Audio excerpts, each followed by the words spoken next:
Now we are going to tackle prepositions. And I always found prepositions a little bit difficult because they're really hard to actually define or put your finger on. But the basics of a preposition is that they show connections between a noun or a pronoun in a sentence to another word. All right? And the kind of relationships that they show are time, location, direction, and relationship. So they kind of hook things up in a sentence and show how the two things fit together. One other thing to know about prepositions is that they always take an object, which means they should always be followed by an object. When you put the two together, you've got your prepositional phrase. All right, so let's take a look at some tricks that will help you identify prepositions. First thing, and I'd love to say that I came up with this, but this is a Schoolhouse Rock thing. They're called the busy peas. And the reason that they're called the busy peas is because they're used all the time. And the reason that we use prepositions is they give a little bit more detail. They add some description into clauses, into phrases to help things be a little bit more clear.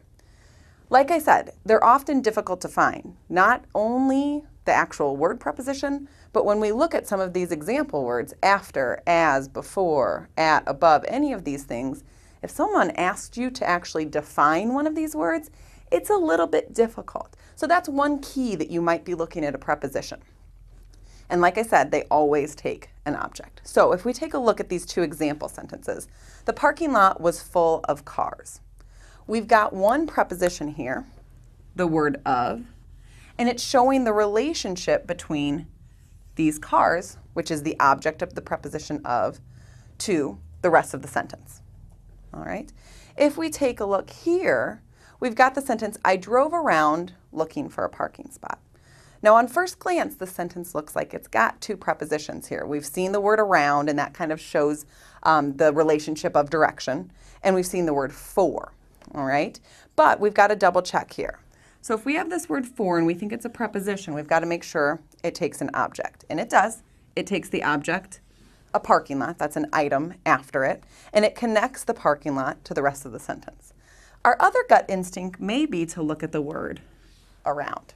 We might think it's a preposition, and many times it can be used as a preposition, but we've got to double check and see if it's followed by an object. So here, if we look at the word following around, it's looking. That's a verb.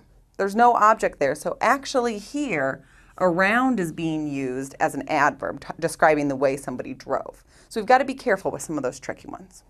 All right, let's see if we can do this on our own. So you've got this sentence here. At a time when most of the retail industry is in recovery, a star has emerged, the outlet mall. So let's start breaking down some of those prepositions that show direction. So the first clue that we have is they're talking about time, and we know that prepositions show time relationships. We've got this word at.